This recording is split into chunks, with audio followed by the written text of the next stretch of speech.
There's a place down the street where good friends meet. Why don't you come along? See a face that's new, share a point of view, or maybe sing a song. Life has many stories that you hear all the time. Two of them you'll hear today, that's yours and that's mine. But there's a third story that'll always be there. Just climb to the top of the stair.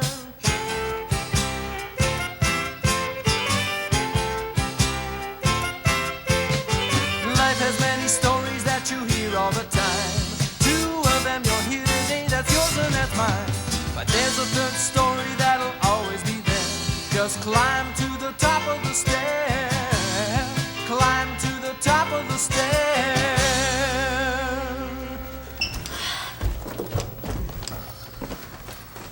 Thanks, you guys. You can put my stuff down anywhere. I don't know why we had to lug all this junk up here. Well, my basement's full already, and I had to find another place for, as my parents put it, my latest fling. This rock sure looks funny. Yeah, this is pretty. Where'd you get it? Oh, I don't know. Hey, is this one real gold? No, don't be stupid. That's fool's gold. Just what is this fling of yours? Yeah, what's this all about? You planning to have a rock concert, Don? Hey, don't mix them up. Don't mix them up, Connie. I still can't tell one from another. I know. You're trying to figure out the differences between a rock and a stone, right? You guys got rocks in your heads.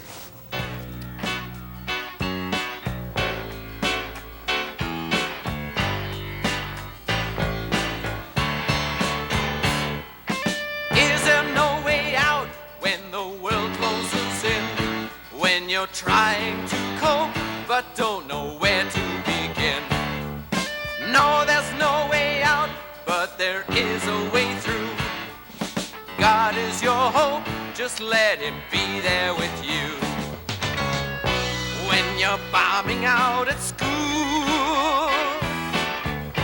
and at home there's just more rules. When your worries never end,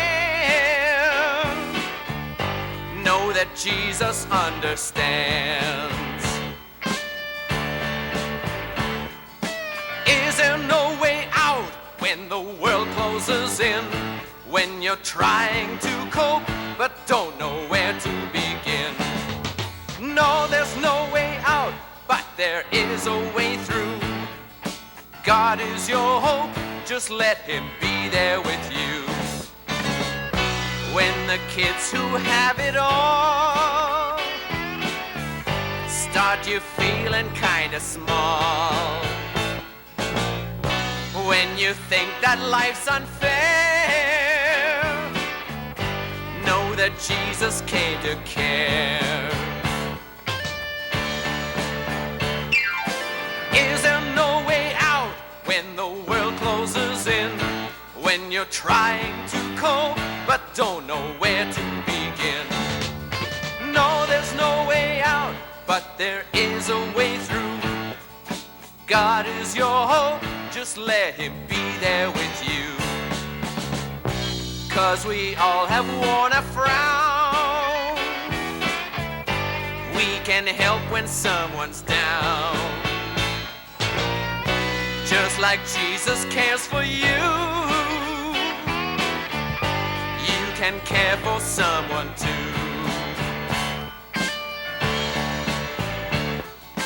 Is there no way out when the world closes in?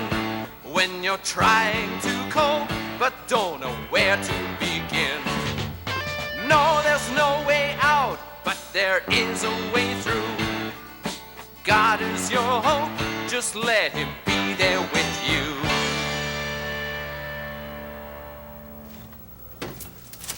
Hey, hi. What's happening here? Hi, Mo. Look at all these rocks. Hey, don't touch, don't touch. Oh my, do they bite? Don's just going crazy. Oh boy, what now? Oh, just because you're not interested in such things. Interested in what things? Carrying boxes of rocks around? Are you planning on having a rock concert, Don? It's been said before, Ron. Haven't you ever heard of hobbies? I'm into rocks now with my community club's nature group. It's just about as much fun sitting around here listening to you guys. Well, thanks. You just want something new to do, that's all. Wait till the novelty of this wears off. Yeah, then you'll be back here getting dragged down by our company as usual. Give me some fun of my own, okay? Just 'cause you're not doing it.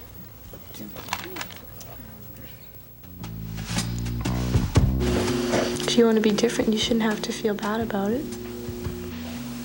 Sometimes I actually feel good when I'm different because I don't like being like everybody else. Some rewards about being different would be a close relationship with others and God. People respect you when you're different, respect your actions and stuff. Well, people recognize you as not just another one of the crowd. Like, you're not just part of a crowd, you're an individual. I think that you'll be able to respect yourself and to know that, hey, I can be different, and you will have more respect and confidence for yourself, too. I feel sort of lonely if I have to do something and everybody else is doing the other thing. I was talking to the AIA basketball players, and I go, isn't it really hard for you on the basketball court to really be different and to be out there and not get mad when the ref's calling against you and stuff? He just told me, like, how much people have come to him afterwards and how much it just shows to others that, there is a different way. And if they're ever going to prove anything with the thing that they're carrying out, he goes, that's the way it's going to be, is being different. Some of your friends could actually help you be different. They can encourage you, and they can sort of give you examples on how they've been different, or you can look back on some of the things that they've done that they were different from others, and sort of draw strength from that yourself. I think decisions probably become more harder because as you get into junior high or whatever, a lot of the people that you used to know and your friends, they'll turn over to the other crowd with smoking and drugs, and it gets hard, and you've got to decide whether you want to be part of the group. Well, what you think is right, you have to draw the line between what you think is right and wrong. Not what they're doing, whether you think it's right or whether you think it's wrong. It's in your own mind. I guess you go by the Bible and what your parents think is right and wrong. And if you just know yourself, that's not what I should be doing.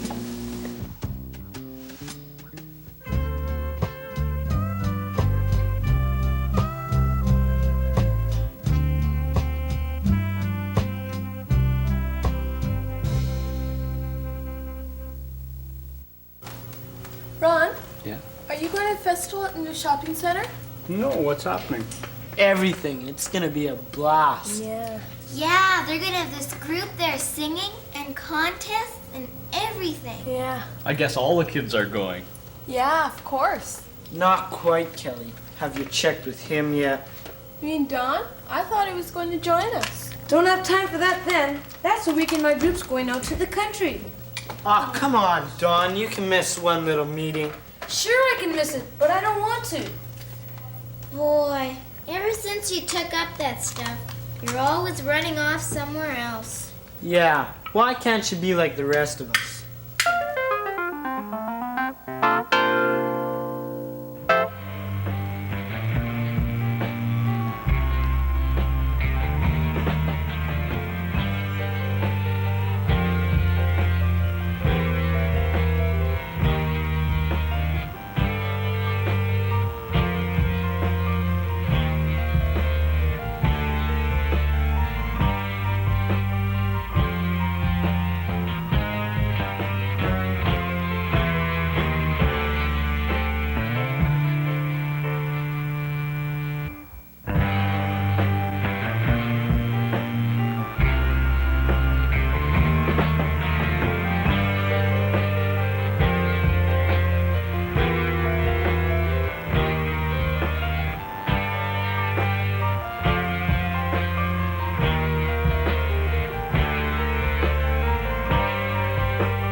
Ever feel like that?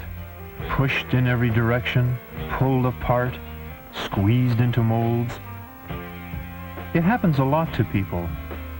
Everyone's trying to press you into their idea of what you should be. In the Bible it says, "Don't let the world squeeze you into its mold."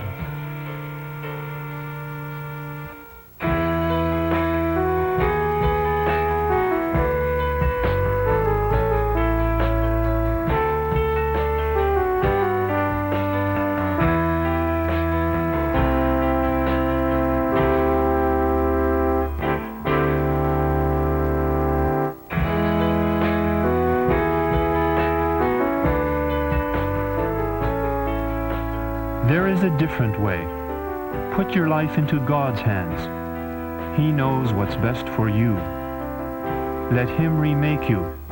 He can give you a fresh newness in all you do and think.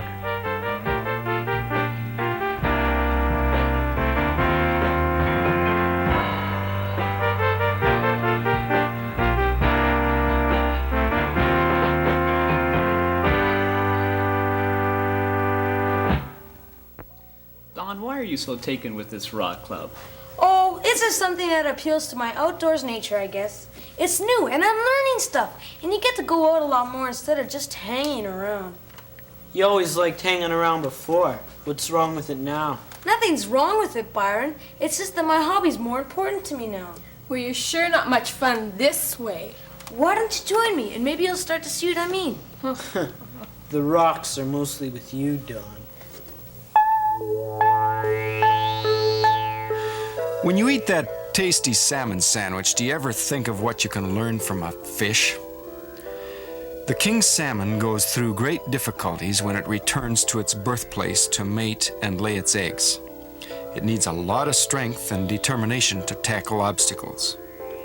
After swimming around in the Pacific Ocean for up to 4 years, the salmon, which now weighs anywhere from 20 to 100 pounds, recalls the unique scent of its spawning grounds. Driven on by this instinct, it leaves the ocean and begins its long journey back to the place of birth. The salmon manages to find the mouth of the right river by relying on the rays of the sun and moon to find just the right spot. Once into the river, the journey is all against stream. It may take as long as 6 months to complete. Now the salmon is directed towards fighting against the current and the dangers and the obstacles along the way. Birds and animals are on the lookout for a tasty meal of fish. So are fishermen. Waterfalls are encountered.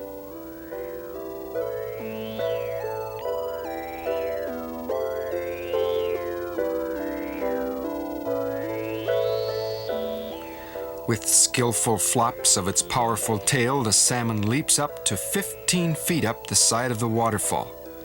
Often it has to try many times before it finally pushes itself over the top. On and on the salmon forges, looking for that special spot. Sometimes, after fighting its way far up a tributary, the salmon finds that it is the wrong one and has to backtrack to the main source. It has wasted precious energy and time. As it heads on, always against the rushing current, changes are taking place in its body. The female swells up, the male's jaw develops into a hook-like structure, and its body turns a dull red.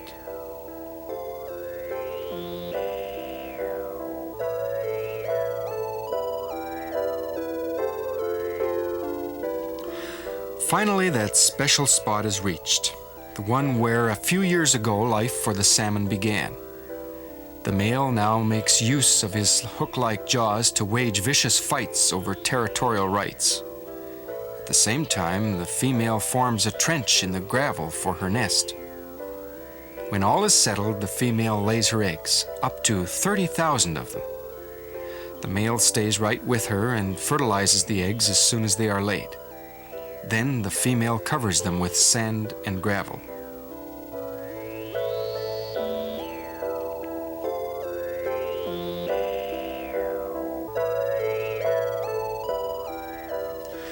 Finally, the task completed, the parents drift downstream to die. Their struggle is over. In February, after lying in the gravel during the winter, the eggs begin to hatch. The little fish are swept into a lake where they feed on plankton and insects until they are about 4 to 8 inches long. Then they leave the lake, enter the river, and journey to the ocean. Once there, they scatter in all directions, swimming from 20 to 60 miles a day.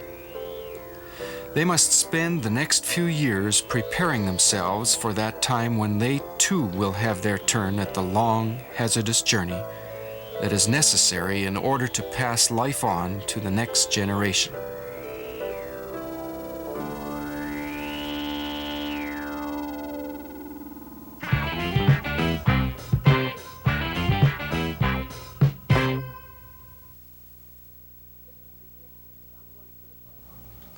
This is ridiculous. I'm going to the park. Anyone else coming? Yeah, Good, let's go. Don't they have a race you there? That would be great. Yeah, I think they do. They're not too amused, Ron.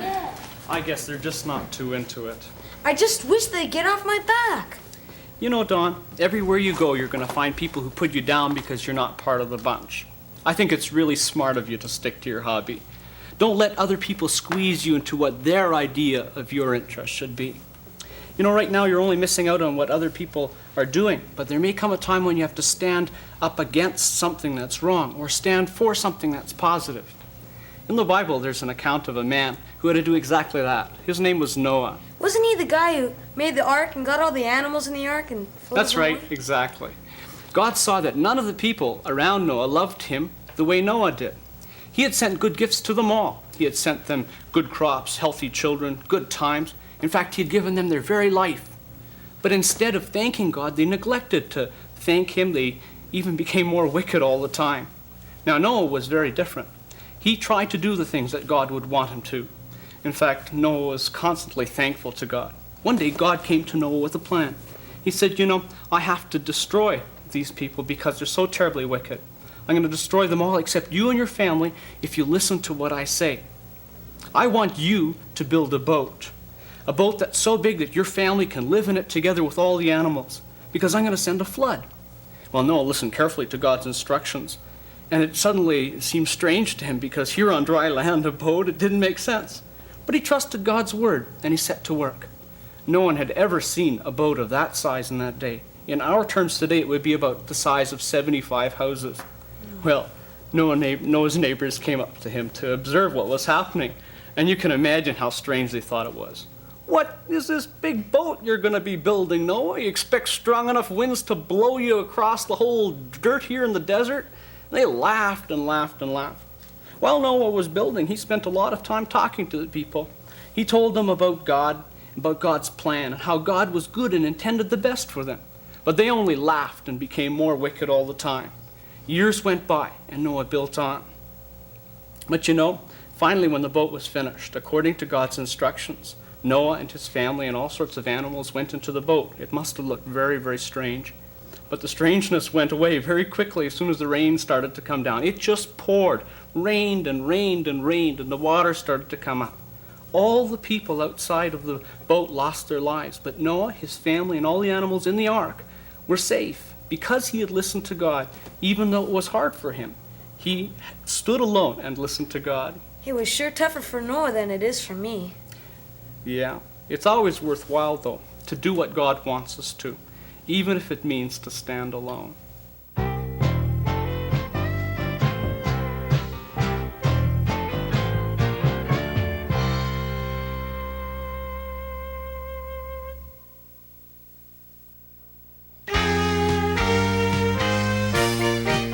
In school they told me, you just got to know science and socials and how to sit in a row. But then they scold me when I want to know, is it all true and what am I learning it for?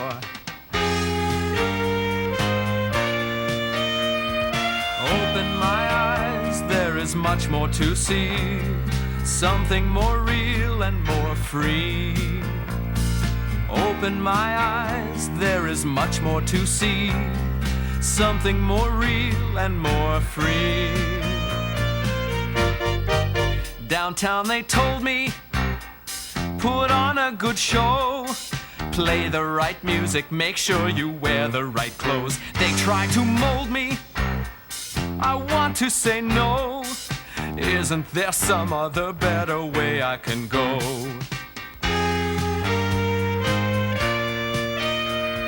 Open my eyes, I am starting to see something more real and more free.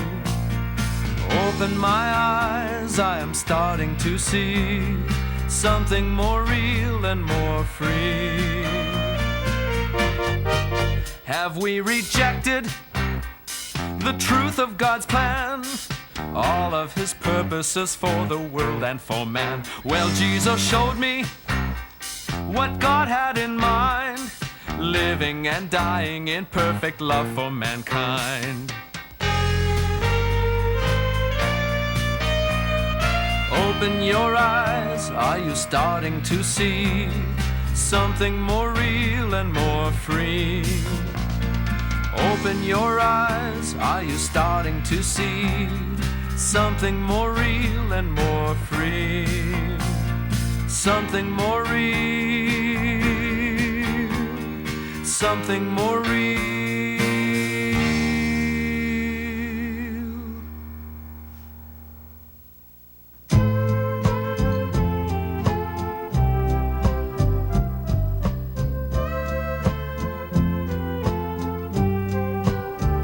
Hey, guess what we're looking for? A letter from you. Maybe we've reminded you of something that's happened to you, or something on the program has been helpful to you. Maybe you've got a problem that you'd like to share with someone. Why don't you take a few minutes and sit down and write us?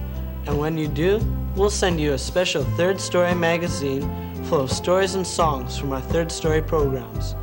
Just send your letters to The Third Story, Box 2, Station F, Winnipeg, Manitoba. That's The Third Story, Box 2, Station F, Winnipeg, Manitoba. We'll be waiting to hear from you.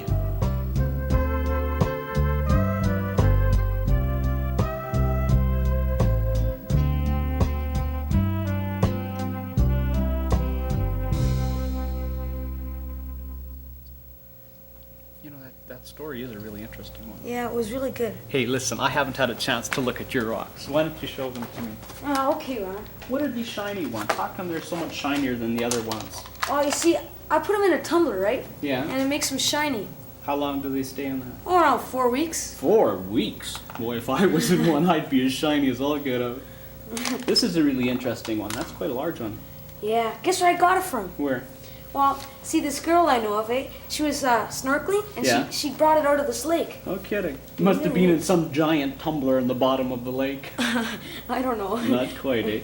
This Yeah. quartz, does that work in your tumbler at all when you polish them? I really don't know, because I don't think so, because it's such a four-shaped rock, you know, it doesn't look right. It's almost as shiny as these rocks to begin with. Yeah. What kills me is this piece of concrete. Why on earth have you got that in your rock? That's unbelievable. Very interesting formation, though. Very interesting. You've got to admire the